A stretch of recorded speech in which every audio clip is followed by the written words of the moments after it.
Entonces, la semana pasada nosotros estudiamos polimorfismo con herencia y entramos en ese mundo donde podemos crear estructuras de datos heterogéneas, lo cual para la industria del software facilita muchísimo el crear software complejo y software a gran escala.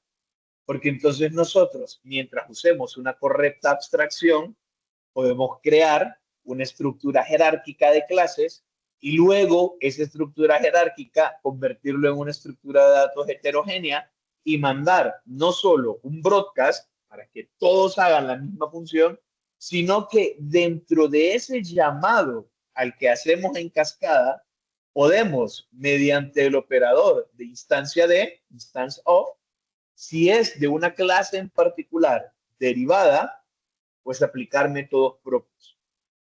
Eso, a medida ustedes programen, van a irse convenciendo de lo poderoso que es.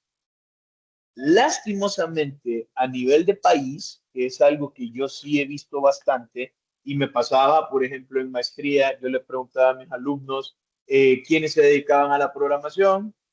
De 30 personas, 10 me levantaban la mano. Preguntaba quiénes utilizaban orientación a objetos. 3 la levantaban. Realmente uno manejaba orientación a objetos y no lo manejaba del todo bien. Y en las pocas oportunidades que he ido en empresas supervisando práctica profesional, me doy cuenta que los programadores, las programadoras no pasan de programación estructurada a programación modular. Nosotros vamos a estudiar modelo vista controlador, pero es que ellos se limitan a la segmentación que ustedes aprendieron en estructura de datos. Crean una librería de funciones, es una librería, ni siquiera es un paquete, ¿ok? Y hacen una cuestión de estar mandando aquel montón de parámetros, tienen un formulario y en vez de construir un objeto que encapsule toda la información, mandan aquel montón de variables. Que eso lo vamos a ir hablando más adelante porque de hecho sí lo tenemos que tocar. Pero bien, entonces, en la medida en que ustedes practiquen, en la medida en que ustedes hagan software, van a irse dando cuenta de esa ventaja. Si no es que por dejar de estar programando, la olvidan o dejan de considerar. Acuérdense que ahora ustedes son gerentes de tecnología y lo que van a hacer es supervisar proyectos. Entonces ustedes tienen que procurar la calidad del software.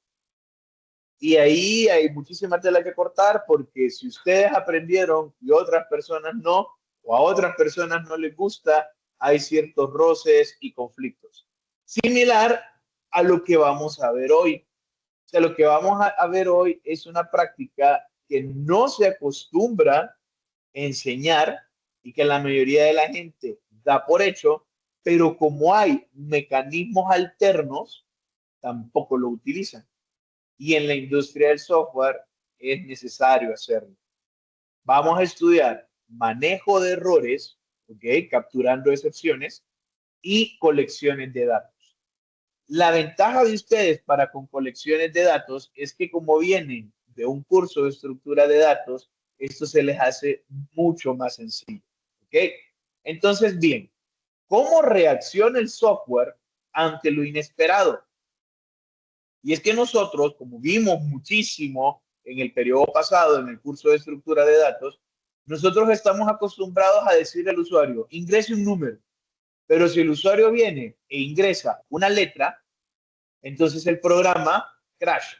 El programa ya hay un desbordamiento de pila, dice, hey, disculpe, pero quiero almacenar en una variable entera o una variable doble, una variable de coma flotante, y usted me está poniendo una letra. Y el programa se interrumpe. Eso en consola, en terminal, pasa bastante, porque no validamos las entradas. No sé, y ese es un ejemplo que siempre he visto. Ustedes han visto el meme de la persona que está programando una calculadora, entonces ingresa el 1, luego ingresa el más, luego vuelve a ingresar 1 y el resultado es 11. Porque en interfaces gráficas estos son cuadros de texto y el más cuando tiene cadenas concatena ese texto.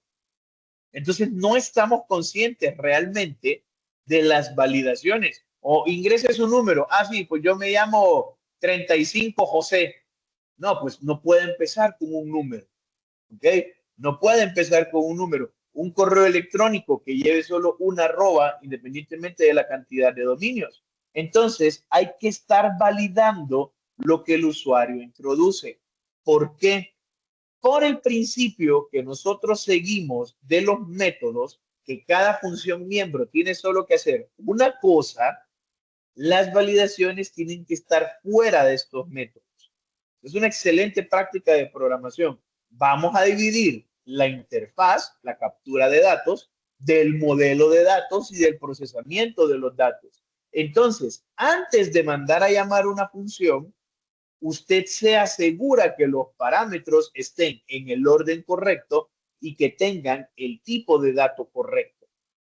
Pero si el usuario ingresa mal un dato, el programa no se puede detener. Tiene que mandarme una alerta. Está ingresando mal el dato. No puedo terminar de manera abrupta la ejecución del programa. Cuando hay un recurso inexistente, quiero consumir un API o quiero conectarme a una base de datos o quiero buscar un archivo y de repente el archivo no existe, no se encuentra. El programa no puede terminar. Tiene que decirme, hay un error, pero no es que el programa se va a colgar o se va a cerrar. Si yo estoy utilizando, ok, estoy utilizando arquitectura cliente-servidor o estoy pegado a un servidor de bases de datos, el sistema gestor de bases de datos, ustedes manejan Oracle, manejan MySQL. Entonces, si hay un fallo en la conexión, el programa no se puede detener. O sea, el programa siempre tiene esa persistencia en tiempo de ejecución, esa integridad de los datos se tiene que mantener, no importando lo que suceda en la parte de atrás o que haya sido un input erróneo por parte del usuario, errores de capa 8, el sistema tiene que seguirse ejecutando. Entonces, el mundo real es imperfecto y lo que ustedes programan tienen que saberlo.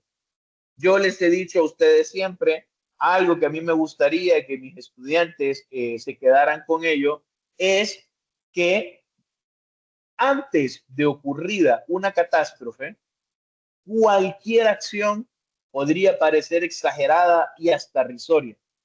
Pero es que una vez ocurrido el siniestro, nada de lo que usted haga va a ser suficiente. Nosotros nos preparamos para lo peor y esperamos lo mejor. Entonces nuestro software tiene que estar blindado contra el enemigo más desastroso que podemos tener, el usuario. El usuario solo por molestar, el usuario solo porque la persona no le cae bien y quiere que la iniciativa no se implemente en la empresa, el usuario solo porque quiere cometer actos de corrupción, va a empezar a intentar hacer cosas con el software que no está hecho para eso o que la lógica me dice que no se permitiría. ¿Ok? Entonces, las validaciones evitan datos erróneos. O sea, yo con simples validaciones puedo proteger las entradas de datos, pero cuando el recurso es inexistente o cuando hay un fallo en la conexión, ya para mí es complicado. Recordarán ustedes del caso muy famoso que se dio en unas elecciones hace pronto en un país de cuyo nombre no me quiero acordar, que es interesante porque uno decía, en este centro de votación solo pueden votar 300 personas. ¿Ok? Solo pueden votar 300 personas. Entonces, ellos tienen un formulario para mandar a la base de datos los votos que obtuvieron los participantes. Obviamente, el centro de votación está en la base de datos. Entonces, yo lo que digo, estoy en el centro de votación 1, pues selecciono los datos y valido. Ah, aquí tenés 300 votantes. Candidato 1, 500 votos. Candidato 2, 250. Oiga, espérese, pero solo son 300 votantes. ¿Cómo este formulario este formulario no validaba la cantidad de votantes reales. Y tengo entendido, cuentan por ahí, que se pagó una millonada en el desarrollo del software para hacer eso. Entonces, hay que ver las cosas. Nuestros sistemas, o sea, aunque la lógica diga no pueden haber más de tantas personas, el usuario lo va a hacer. Aunque usted le diga tiene que ingresar un número, el usuario va a poner una letra. Aunque usted diga la división por cero no existe, el usuario va a dividir por cero. Aunque usted le diga marque esta casilla antes de continuar, el usuario no la va a marcar.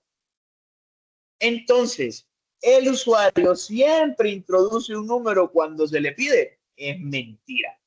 El usuario siempre sigue las instrucciones al pie de la letra. Es mentira.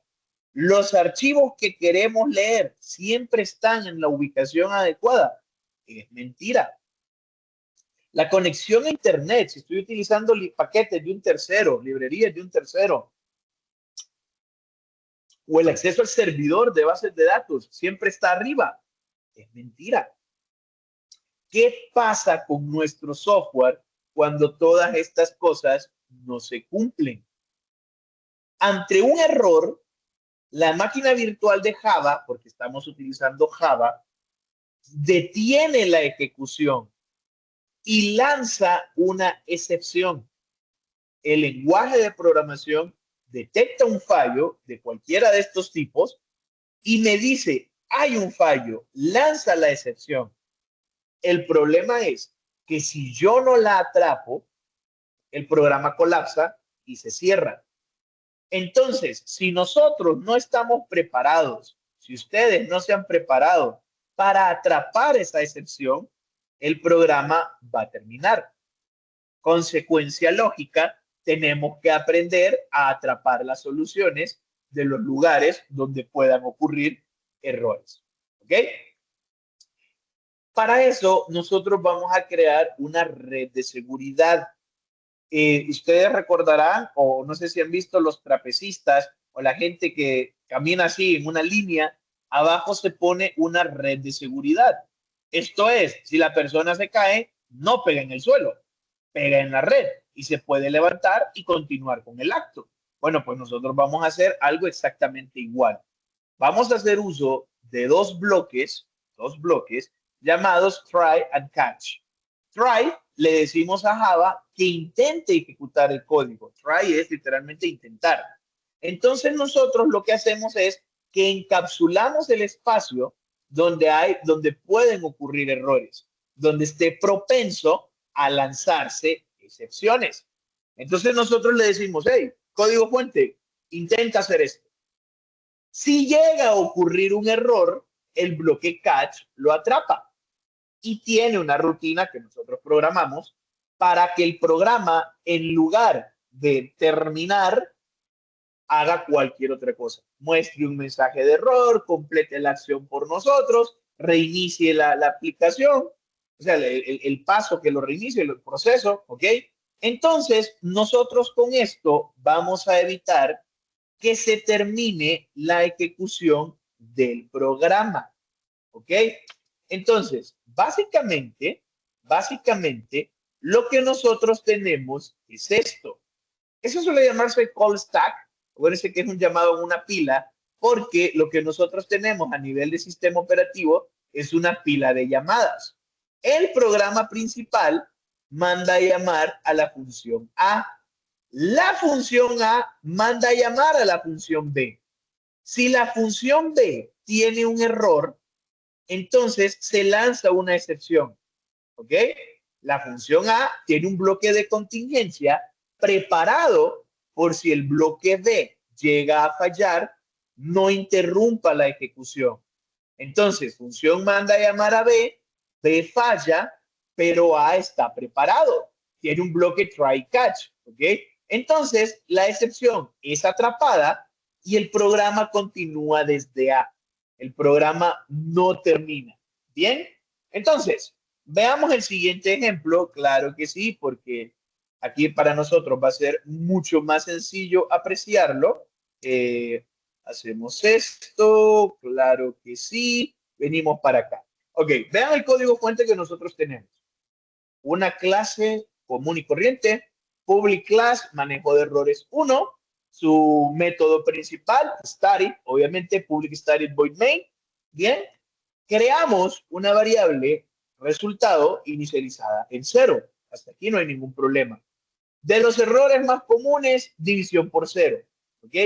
Resultado va a ser igual a 10 dividido entre 0.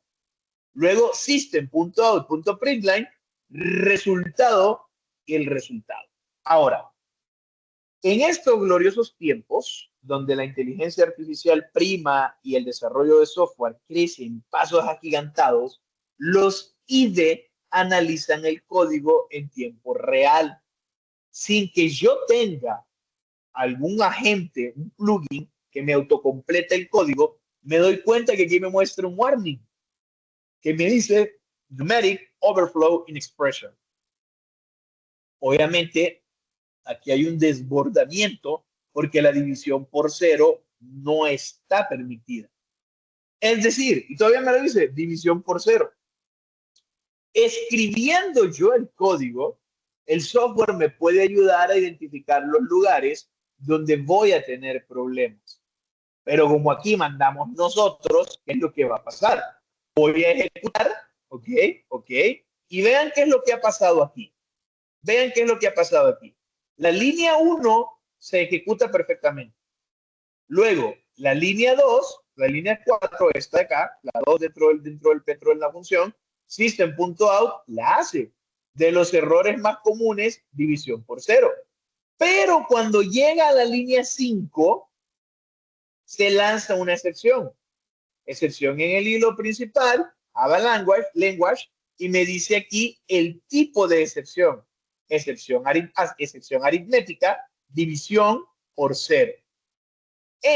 Ya me dice en el método, manejo de errores.main, dentro de manejo de errores, línea del código 5.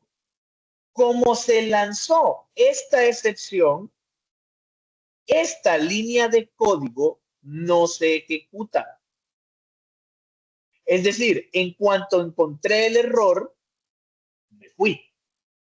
Ya así como que olvídate, no vas a hacer nada, la excepción ahí quedó. ¿Ok? ¿Qué es lo que vamos a hacer nosotros? Bueno, simple y sencillamente, entonces vamos a utilizar nuestra malla de seguridad. Y resultado igual a 0, system.out.println, de los errores más comunes, división por 0, try. Vamos a intentar hacer esta operación. Resultado 10 entre 0. Obviamente me va a dar 0. ¿Ok? Pero ¿qué es lo que pasa? Si yo pongo acá int número, ¿ok? Y no lo inicializo, y yo digo aquí número, bien, ¿ok? Número, ¿sí? Doble número. Vean que tenemos un warning, ¿ok? Viene y me dice, ok, este es un número entero, pero este va a ser un doble, ahí hay algo raro. Pero también me está mostrando la línea amarilla. O sea, él detecta que aquí hay varias cosas raras. Incluso yo puedo poner esto doble, pero me sigue diciendo el número no se ha inicializado. ¿Cuál es el problema de no haberlo inicializado? Él detecta, ¿ok? Él detecta que puede haber algo raro. Pero dejémoslo, ¿ok? Dejémoslo como tal. Es que no tiene sentido que lo inicialice con 0, porque entonces, si yo hago esto, vaya, si yo hago esto, int número, ¿ok? Int número igual a 1, ¿bien? Int número igual a 1, y aquí lo pongo número, no hay problema, porque ya tiene el valor de 1. El problema es cuando yo no lo he inicializado. Cuando yo no lo he inicializado, él detecta automáticamente que aquí habrá un problema. Si yo ya lo inicializo, pues él ya me va a decir división por 0. ¿Ok? Pero, podemos dejarlo ahí. ¿Ok? Entonces, nosotros, ¿qué es lo que va a pasar? Al correr el programa, va a ser la línea 4. Va a crear la variable resultado y la va a inicializar con 0. Luego va a ser la línea 5. Va a crear la variable número y la va a inicializar con 0. Inicializar. Luego va a mandar el mensaje de los errores más comunes, división por 0. Y aquí entramos en el bloque try. Entonces él hace esta operación. ¿Ok? Y dice, hey, un momento, esto es división por 0. Ya sabíamos nosotros que iba a mandar una excepción. Entonces aquí él va a tirar la excepción. Como falló en la línea 8, pero la línea 8 está adentro de este bloque, automáticamente el catch la atrapa. Catch, vean que es una función. Recibe por parámetro un objeto llamado E de la clase Arithmetic Exception. El parámetro de esta función es un objeto. Bien, entonces recibo la excepción. Error no se puede dividir por 0. Opcional, podemos ponerle el mensaje. El objeto E tiene el método público getMessage que me da un string hablando. Finally, lo solemos utilizar en modo de depuración. En la vida real, nosotros ubicamos el bloque finally, que es que nosotros concluimos la ejecución del bloque try catch, ¿ok? Y al final el programa va a continuar su ejecución. Nada es cierto. Como ya terminó, ahí acaba. Pero veámoslo en funcionamiento, ¿ok? Veámoslo en funcionamiento. Nosotros lo corremos y va a pasar exactamente eso. ¿Ven? De los errores más comunes en división, que la división por 0, error no se puede dividir por 0, detalle técnico, el getMessage, divided by 0. Bueno, yo me voy a ejecutar siempre, que es el finally, el programa continúa su ejecución. El programa no se interrumpió, no me dio un error, siguió funcionando. Y yo, como buena persona programando, agarré esa excepción para evitar frustraciones del lado del usuario. ¿Ok? Básicamente, en eso consiste el manejo de excepciones. Finally, esto lo repito, lo usamos cuando estemos, vamos a usar cuando estamos conectados a la base de datos para agarrar mensajes. Pero en realidad, en tiempo de producción, ya cuando el software pasa a producción, raras veces la gente deja el bloque final. Si lo queremos ver con un diagrama de flujo de datos, porque todavía no me estoy dando a entender, yo intento la operación. La operación es exitosa, el catch no se ejecuta y hace el final. ¿Ok? Hace el finally sin problemas. Se continúa con el programa. Intento la operación. Si la operación falla, se hace el catch y concluyo con el finally. El finally siempre se va a hacer. El finally siempre se va a hacer. Lo que pasa es que a nivel de programación lo agregamos para poder tener un mensaje antes de esto. Porque si el catch no se ejecuta, vamos de un solo con el finally. Entonces, suele tenerse ahí. Es como cuando nosotros queremos probar si entramos en una función, en un método, y ponemos un system.out, he entrado aquí. O el valor de la variable recibido fue este. O sea, siempre lo estamos colocando. Y el programa continúa. La pregunta del millón, ¿se puede sustituir el manejo de excepciones con validaciones? Pensemos, o sea, yo aquí estoy leyendo los casos de lectura, lo que se mencionó, estoy leyendo. En estructuras de datos, yo siempre le sugerí que nosotros leyéramos cadenas. Ingrese un número, leo una cadena. Luego voy a tener un mecanismo, un método, para comprobar si esa cadena se puede interpretar como un número. Si esa cadena se puede interpretar como un número, hasta ahí le paso a la variable numérica el número.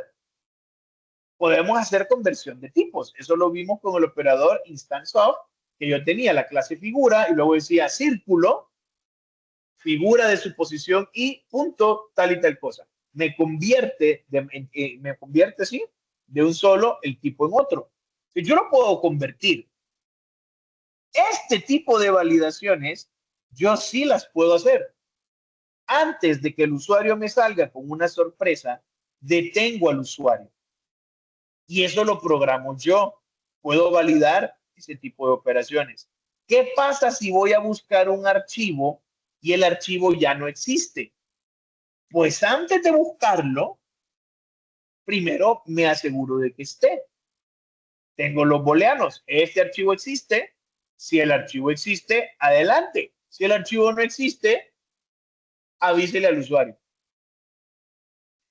La conexión ya es complicada, porque la conexión puede fallar en cualquier momento.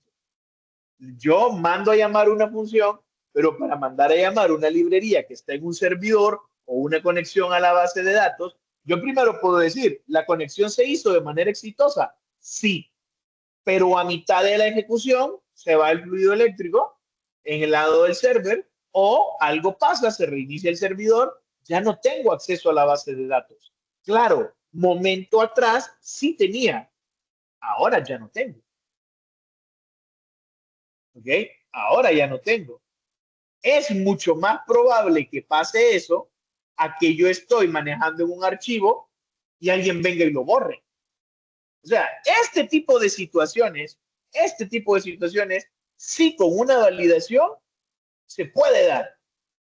Ya conexiones de red, conexiones de bases de datos, es un poquito más complejo. La realidad es que existen casos impredecibles donde el comportamiento del usuario es incierto. Y aunque validemos la mayoría de los escenarios, siempre existe el riesgo de pasar algo por alto. Pasar algo por alto, estamos cansados, estamos muy acomodados, estamos abusando del byte coding, cosas así. Pero realmente, o sea, realmente, yo diría que en cuanto a manejo de archivos o acceder a un recurso que lo voy a utilizar un momento o estar validando las entradas de los usuarios, una simple validación valdría. Sin embargo, sin embargo, es mejor prevenir que lamentar. Las excepciones actúan como una red de seguridad final ante lo inesperado. ¿Nos cuesta mucho colocar un bloque try catch? Realmente no. Es falta de costumbre. Aunque tengamos la validación, pues recuerden lo que les dije, porque cualquiera me puede decir, hombre, tener la validación en el formulario. ¿Sí? Bien, perfecto. Todavía tenés un bloque try catch. Me parece bien.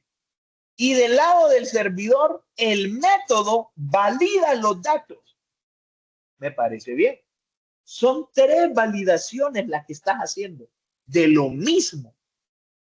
Bueno, antes de que ocurra un siniestro, cualquier medida parece exagerada y hasta risoria. Una vez ocurrido el accidente, nada de lo que hagamos va a ser suficiente. Nada de lo que hagamos. Una vez que ya pasó, nosotros en nuestra cultura hay un refrán, hay un dicho popular. Después del trueno, Jesús María. ¿Okay? Hasta que ocurrió el problema, queremos nosotros pedir, queremos nosotros buscar ayuda. No, es que hay situaciones en las que no puede usted levantarse de un error. Ni modo, va a tocar pagar. ¿Y cómo pagamos acá? Pérdida de datos, inconsistencia en el manejo de los procesos, se detiene la operación completa. Entonces es mejor prevenir. Antes del problema, cualquier medida parece exagerada. Ahora, ahora, está bien, ingeniero, se la compramos. Vamos a hacer las validaciones. Aunque parezca excesivo, vamos a hacer un try catch. Ya no me pida que el método esté validando porque eso ya es mucho. Está bien, está bien. Además, ojo con esto, también aprendieron ustedes en estructura de datos que los métodos solo debían de hacer una cosa. Si voy a insertar en la base de datos, validar los datos tendría que ir fuera. Antes de mandar a insertar, tengo que asegurarme que los datos sean válidos. ¿Ok? Eso por industria del software. Pero hay aplicaciones científicas, hay aplicaciones militares, hay aplicaciones muy sensibles que van a estar exigiendo esto. Al final nada está escrito en piedra. Pero la pregunta es, usted viene y muestra este ejemplo donde la vida es maravillosa porque como usted ya lo tenía hecho, va a funcionar y sale bien. ¿Cómo sabemos nosotros, ok? ¿Cómo sabemos nosotros qué tipo de excepción es la que tenemos que utilizar? Porque ya le dije que voy a utilizar manejo de excepciones, pero usted me está diciendo catch va a recibir un objeto de una clase. ¿Cómo sé yo qué clase utilizar? Bien. Ok. En primer lugar, ¿cuántas clases de manejo de excepciones existen? Eso dependerá del lenguaje de programación. Pero como nosotros tenemos el superpoder de la herencia con el polimorfismo, no me importa el tipo de excepción. Todas son excepciones. Localizo cómo se llama la clase base y de ahí agarro la excepción. ¿Ok? Puedo hacer eso. Ahora, yo me puedo ir a la documentación, algo que no solemos hacer. Nos vamos al manual del fabricante, nos vamos al dueño del lenguaje y vamos a buscar los métodos de la librería que estamos implementando. Esos métodos siempre nos van a salir un apartado que se llama throws, que son lanzamientos. Son las excepciones que se pueden lanzar. ¿Ok? En el Javadoc, ustedes van a buscar estas excepciones. Y ahí les aparece la clase Illegal Argument Exception. Esa es una. ¿Ok? Illegal Argument Exception. Esa es del método string, por ejemplo. Bien. Entonces, también nosotros, o sea, ustedes ven aquí, no importa la clase que sea, cuando ustedes ven el método, van a ver cuáles son esos lanzamientos que hacen. ¿Ok?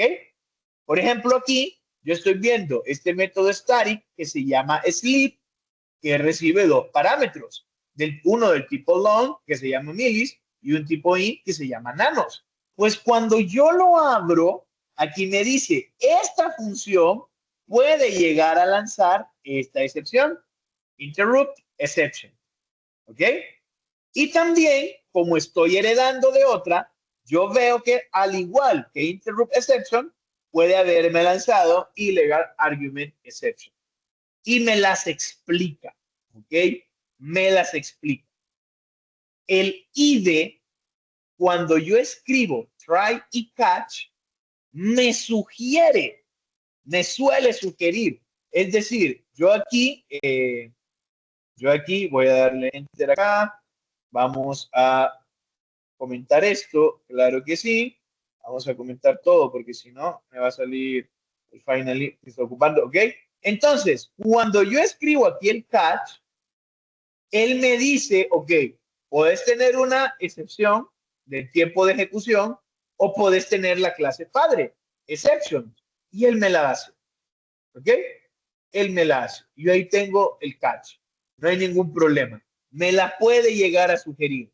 Lo otro es que yo acá, división por cero, podría irme a la documentación y la documentación ya viene y me dice, puede arrojar, vean, inspección reporta una división por cero,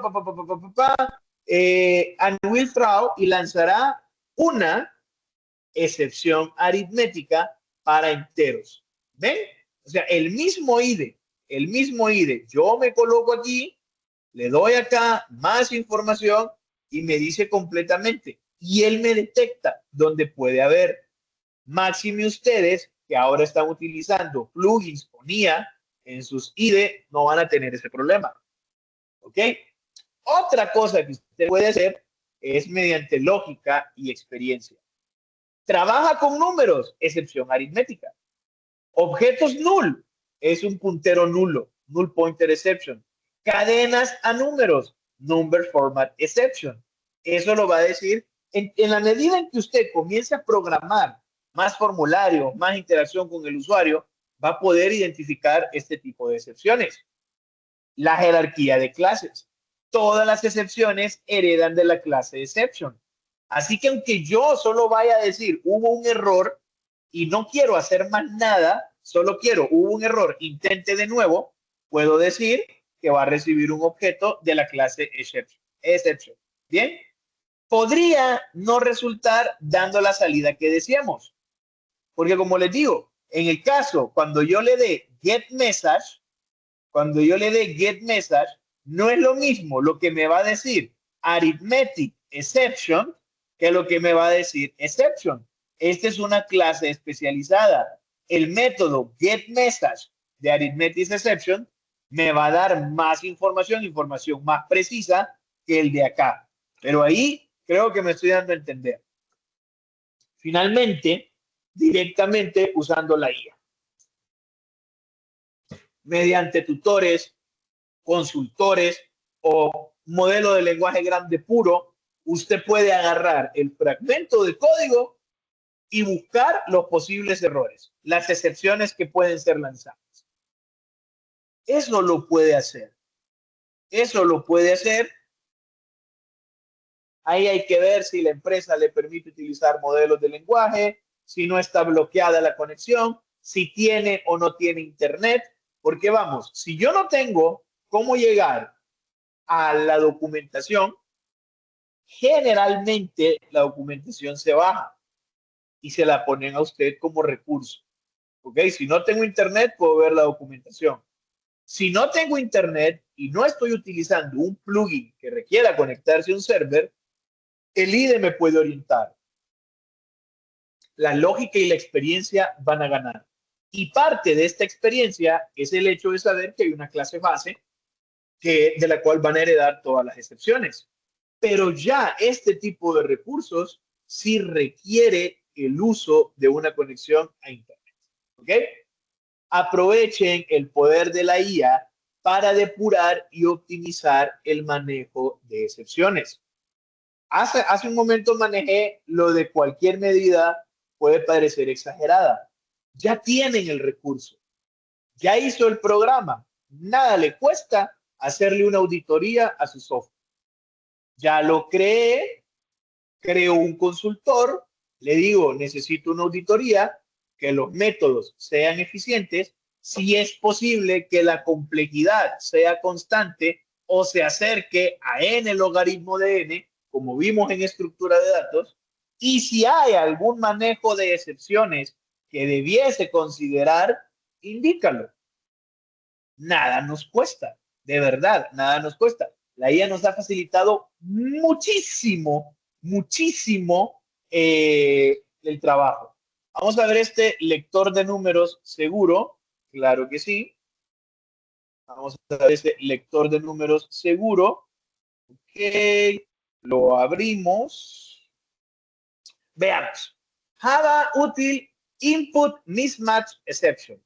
O sea, quiero leer números y la persona me va a poner una letra, es un error de que hay mal tipo en la entrada de datos. Scanner, porque vamos a leer un valor. Public static void main. Creamos un objeto del tipo scanner, lo inicializamos pasándole la terminal como parámetro a la función de constructor, creamos un número inicializado en 0, creamos un booleano llamada entrada válida, inicializado con false.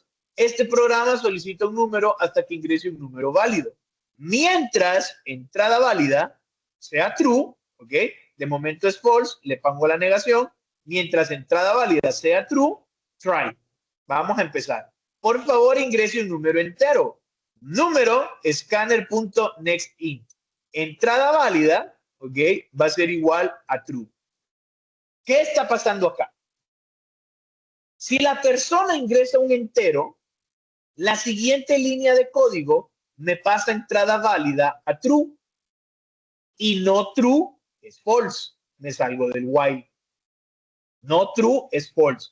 Pero si yo le estoy pidiendo un entero y la persona me escribe cualquier otra cosa, esta línea de código va a lanzar una excepción.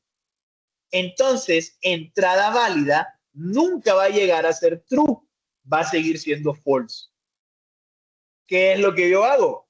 Catch input mismatch exception. Entrada no válida, ¿ok? Y leo la siguiente línea. Como salgo del bloque catch, este valor sigue siendo false. Este valor solo va a ser true hasta que el usuario ingrese lo que se le está pidiendo ingresar. Es sumamente fácil, sumamente rápido. No tengo que preguntar, es un número y luego mandarlo a imprimir. Por favor, ingrese un número. No quiero. Entrada inválida. Por favor, ingrese un número entero sin decimales. Así, 2.45. Ay, vaya pues, 2.45. Ingrese un... Ah, perdón. El número que ingresó, ¿qué carácter le puse? No sé qué carácter le puse. No sé qué carácter le puse. Sorry, instalé un tema y yo creo que le apreté la coma y me lo terminó, me le hizo un cast porque me lo puso completo ahí. ¿Ok? Excelente. El número que ingresó es tal, scanner.close. ¿Ok? Eso es lo que hace. Aparte del error que tuve, que realmente no sé qué fue lo que presioné, creo que se entiende y creo que queda claro cómo funciona el manejo de excepciones. Y eso sería por hoy. Las excepciones son objetos que representan errores. Utilizamos try catch para manejar errores y crear programas robustos. Finally, lo pongo para ejecutar y ver siempre, estar leyendo lo que pasó en el try catch.